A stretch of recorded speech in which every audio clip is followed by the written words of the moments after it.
चलिए देखिए, आज का टॉपिक है मेरा क्या है कि स्पर्श करके जो है हम यानी छू के। आपको दर्पण के बारे में पता नहीं है। आप घर में जो दर्पण प्रयोग, मान चलिए कि किसी लैब में गए, किसी प्रयोगशाला में गए और आपके सामने में दर्पण आ गया। दर्पण तो पढ़ लिए टोटल, उत्तल दर्पण, अवतल दर्पण, समतल दर्पण।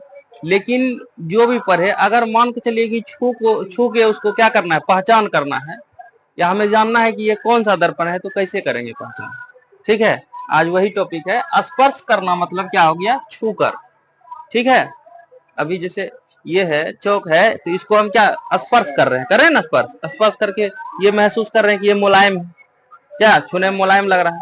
तो यही है स्पर्श करके दर्पणों की। और दर्पण कौन सा होता है, समतल, उत्तल और अवतल दर्पण, उसका पहचान करना है। क्लियर है? देखिए, पहला पॉइंट है अपने हाथ की तलहटी को, तलहटी यही ना है अपने हाथ का, ये है अपने हाथ की तलहटी को दर्पण की परावर्तक सतह पर आगे पीछे खिसकाने पर। दर्पण का जो मान के चलिए परावर्तक सतह है, जैसे कि ये है मोबाइल है, ये तलहटी को, ये तलहटी है ना, देखिए ऐसे आगे पीछे खिसका रहे हैं, खिसका रहे हैं ना, नहीं खिसका रहे हैं, कैसा महसूस हो रहा होगा हमको? प्लेन, प्लेन नहीं, एकदम चिकना नहीं हो रहा होगा महसूस हमको। आप अपने अपने मोबाइल को छुइएगा, ऐसे आपको प्लेन महसूस होगा ना, पूरा एकदम चिकना महसूस होगा। ठीक है, वही है कि अपने हाथ की तलहटी को दर्पण की परावर्तक सतह, परावर्तक सतह यही ना है, इस पे हम प्रकाश जब डालेंगे ये परावर्तन होके क्या हो जाएगा, रिटर्न हो जाएगा, नहीं हो जाएगा, तो परावर्तक सतह यही हो जाएगा। तो दर्पण की परावर्तन सतह पर, परावर्तक सतह पर आगे पीछे खिसकाने पर यदि सतह समतल महसूस हो, कैसा महसूस हो, समतल महसूस हो, तो कौन सा दर्पण है, समतल दर्पण। समतल दर्पण। तो ये कौन सा दर्पण हो गया, समतल दर्पण। ऐसे महसूस कर रहे हैं हम, प्लेन हमको समतल महसूस हो रहा है, तो ये समतल दर्पण। क्लियर है? वही है पहला लाइन, समझ में आया सबको? हैं? अगर ऐसे ऐसे हम करेंगे, परावर्तक सतह मेरा समतल है तो वो समतल दर्पण हो जाएगा। ठीक है, दूसरा देखो, यदि परावर्तक सतह बीच में धंसा हुआ हो, ऐसे करेंगे, अब बीच में खाली हो, धंसा हुआ, मतलब मैं ऐसे कर रहे हैं तो बराबर रूप से हमको ये सट रहा है तलहटी में, रगड़ हो रहा है बराबर बराबर रूप से। अगर यही दर्पण मान चलो अंदर में ऐसे रहता, धंसा हुआ है ना, देख लो परावर्तक दिख रहा है, धंसा हुआ है ना, ऐसे है कर्व है ना, अगर ऐसा रहे ये दर्पण मोबाइल, ऐसे हम उस पर रगड़ेंगे, क्या हमको धंसा हुआ महसूस होगा ना? ऐसे जो धंसा हुआ हो वो दर्पण जो है हल्का ऐसे ऐसे धंसा हुआ रहेगा। ऐसे जब धंसा हुआ हो तो उसको कौन दर्पण समझेंगे, अवतल दर्पण। अवतल दर्पण हमेशा क्या होगा, हमारा थोड़ा धंसा हुआ रहेगा। बुझा रहा है कि नहीं? ऊपर खावर नहीं, धंसा हुआ महसूस होगा इस पे। अब इस पे देखो, ऐसे हम जब ये अपने तलहटी को इस पे क्या करेंगे, रगड़ेंगे, घर्षण करेंगे, तो देखो तो क्या अंदर में देखो खाली लग रहा है, खाली लग रहा है ना, अंदर में खाली लग रहा है। तो जब ऐसा धंसा हुआ महसूस आपको हो तो उसे कौन सा दर्पण समझना, अवतल दर्पण। प्लेन जब महसूस हो, पूरा समतल महसूस हो, तो समतल दर्पण। जब आपको धंसा हुआ महसूस हो तो अवतल दर्पण। क्लियर है सबको? चलिए, तीसरा पॉइंट है कि यदि परावर्तक सतह बीच में थोड़ा उठा हुआ महसूस हो, ऐसे रहेगा। अब जो, हाँ, अब जो इस पे घर्षण दीजिएगा तो आपको उठा हुआ महसूस होगा ना रे, नहीं होगा? जब आपको उठा हुआ महसूस होगा तो उसको उत्तल दर्पण समझना है। कौन सा दर्पण? तो रखने का देखिए नेमोनिक्स मेथड जो है, उत्तल दर्पण, उत्तल उसे उठा हुआ, उसे उठा हुआ, उत्तल उठा, बुझ रहा है ना? अवतल में भी उठा सेट हो सकता है, नहीं ना? उत्तल उठा रहेगा, उत्तल कैसा रहेगा, उठा हुआ रहेगा। जब उत्तल उठा हुआ रहेगा तो अवतल धसा हुआ रहेगा, नहीं? उत्तल उठा हुआ रहेगा तो अवतल धसा हुआ रहेगा, और समतल समतल रहेगा, नहीं? समतल समतल रहेगा। जब प्लेन हो पूरा तो समतल, धसा हुआ तो अवतल, उठा हुआ तो उठा हुआ से याद रखना उत्तल, नहीं भूलेगा। देखिए वो था अभी जो देखे हम, वो था स्पर्श करके, नहीं था? स्पर्श मतलब छू कर, हम छू के पता करेंगे। अब बिना छुए हुए, अब बिना छुए हुए ये सब सारी चीजें बताए हैं आप लोग को, देखिए समझ में आ जाएगा। पहला है कि पहले क्या करना है, देखिए प्रत्येक दर्पणों की परावर्तक सतह के सम्मुख, सम्मुख मतलब सामने, ठीक है। मान के चलिए कि ये दर्पण है, ठीक है, ये परावर्तक सतह है, ठीक है। इसके सामने में क्या करना है, अपने उंगली को ले जाके, ठीक है, अपने उंगली को ले जाके आगे पीछे करना है। क्या करना है, आगे पीछे। आगे पीछे की जगह प्रतिबिंब बनेगा, उसमें नहीं दिखेगा। आप आईना के सामने में आप एकदम स्टाइल मार रहे होते हैं तो क्या हो रहा होता है, प्रतिबिंब बन रहा होता है आपका, ठीक है। आगे पीछे खिसकाया जाता है तथा बनने वाले प्रतिबिंब को क्या करना है, आपको देखना है। बनने वाले प्रतिबिंब को देखना है, और देखने के दौरान किसी भी दर्पण में पहले क्या करना है, उसके परावर्तक सतह के पास जाना है। उसके बाद क्या करेंगे, सामने जाके, हाँ, आगे पीछे क्या करेंगे, उंगली को ऐसे ऐसे करेंगे तो प्रतिबिंब बनेगा। तो अब जब बनेगा प्रतिबिंब तो उस प्रतिबिंब को देख के आपको क्या करना है, देखिए, यदि उंगली का प्रतिबिंब कभी बड़ा कभी छोटा हो, कभी आगे पीछे कर रहा है, आगे पीछे कर रहा है मतलब कभी ध्रुव पे ले जा रहा है, कभी फोकस पे ले जा रहा है, कभी वक्ता केंद्र पे ले जा रहा है, कभी ध्रुव और फोकस के बीच में ले जा रहा है। जब आगे पीछे करेगा तो कभी प्रतिबिंब बड़ा और कभी छोटा और कभी बराबर हो। एक दर्पण में अगर ये तीनों स्थिति उत्पन्न हो रहा है तो बताओ, तो ये सब स्थिति कौन दर्पण में उत्पन्न हुआ था, अवतल दर्पण में नहीं हुआ था। ये जरूरी नहीं है देखना। अब तुम ही सोचो ना कि एक ही ऐसा दर्पण है जिसमें तीनों स्थिति आया था, बड़ा छोटा बराबर, तीनों स्थिति आया था।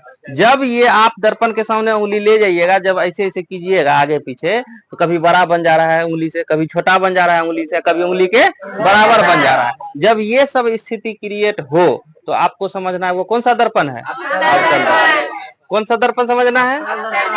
पहला लाइन यही कहता है आपका।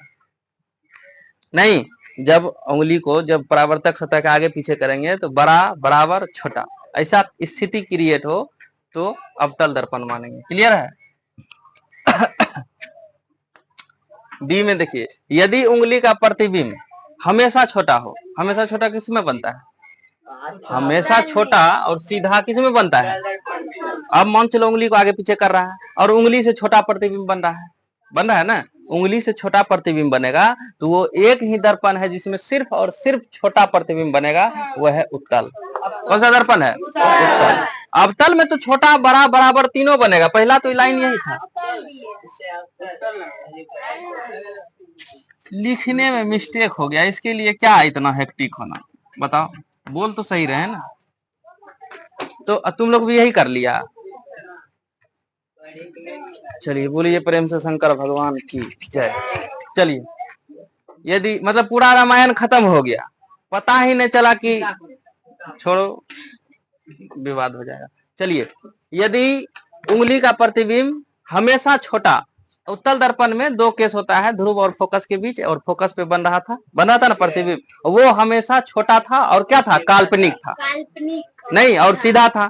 तो जब आपका काल्पनिक, आपको तो वो सब छोड़ देना है, सिर्फ समझना है कि अगर प्रतिबिंब के ये दर्पण के सामने हम ले गए और उंगली ऐसे करके दिखा रहे हैं दर्पण को, देखो दर्पण मेरा उंगली, और वो प्रतिबिंब बना के दे रहा है आपके उंगली से छोटा, ठीक है, छोटा अगर बना के दे रहा है तो मतलब वो कौन सा दर्पण है, उत्तल दर्पण।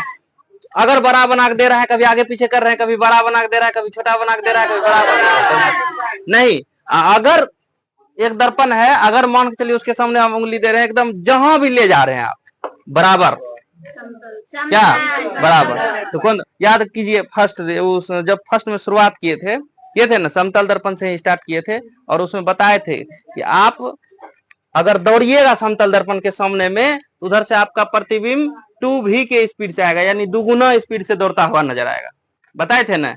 उसके बाद जितना बड़ा आप रहिएगा उतना बड़ा प्रतिबिंब बनेगा, नहीं बनेगा। तो जितना भी केस है उसमें समतल दर्पण में जितना भी चीज है आप सबको बताए हैं, वो सब बताया हुआ है कि अगर आप जैसे दौड़ते हैं तो उसमें दुगुना स्पीड से आएगा, जितना बड़ा आप हैं, दर्पण जितना बड़ा है उसके हिसाब से आप जितना बड़ा है प्रतिबिंब भी उतना। अगर आप जितना बड़ा है, आप इतना, आपसे थोड़ा बड़ा दर्पण अगर लगा लिए हैं और उसके बाद जो है आप उसमें देख रहे हैं, तो आप जितना बड़ा है प्रतिबिंब भी आपका यानी कि बराबर बनेगा। सीधा साफ सुथरा बात बोले तो कैसा बनेगा, बराबर बनेगा, ठीक है। तो जब बराबर बने तो कौन सा दर्पण, समतल। जब छोटा बने, जब छोटा बने तो कौन सा दर्पण? उत्तल दर्पण। जब कभी बड़ा आगे पीछे कर रहे हैं तो यानी कि स्थिति चेंज कर रहे हैं। जब आगे पीछे कर रहे हैं तो स्थिति चेंज, कभी ध्रुव पे जाएगा, कभी फोकस पे जाएगा, कभी वक्ता केंद्र पे जाएगा। जब स्थिति आप चेंज कर रहे हो उसके बाद जो है क्या होता है, कभी बड़ा कभी छोटा, कभी बराबर भी बन जाएगा, नहीं बन जाएगा। ये तीनों स्थिति आया था किसमें? अवतल दर्पण। तो बिना छुए हुए भी आप महसूस कर सकते हैं, नहीं उसके कैरेक्टरिस्टिक के अनुसार जो है आप छुए बिना छुए हुए भी महसूस कर सकते हैं। उसके बाद छू के भी बताए हैं अभी महसूस कैसे करना। अगर उठा हुआ महसूस हो, परावर्तक सतह, अगर ऐसे हाथ को क्या करेंगे, तलहटी को खिसकाएंगे उस पर, अगर उठा हुआ हो तो उत्तल, उत्तल उसे उठा हुआ नहीं उत्तल, धसा हुआ अब उठा हुआ तो उत्तल हो गया, तो धसा हुआ अवतल हो जाएगा। एकदम चिकना हो तो समतल। क्लियर है मेरा? अनुबद्ध फोकस टॉपिक क्या है? अनुबद्ध फोकस या संयुग्मी फोकस। ठीक है, ये किसको कहेंगे? देखिए हो सकता है क्रिटिकल क्वेश्चन है थोड़ा सा। देखिए अनुबद्ध फोकस किसको कहेंगे? जब गोलीय दर्पण के प्रधान अक्ष, गोलीय दर्पण में सभी में प्रधान अक्ष रहेगा। गोलीय दर्पण में क्या सब आता है? उत्तल अवतल यही सब आता है। बताए हैं जी? आवाज नहीं आ रहा है, नहीं बताए गोलीय दर्पण का प्रकार। हाँ, तो गोलीय दर्पण में एक है अवतल दर्पण। उसके जब प्रधान अक्ष, ये क्या है? प्रधान अक्ष है। ये क्या है? प्रधान अक्ष है।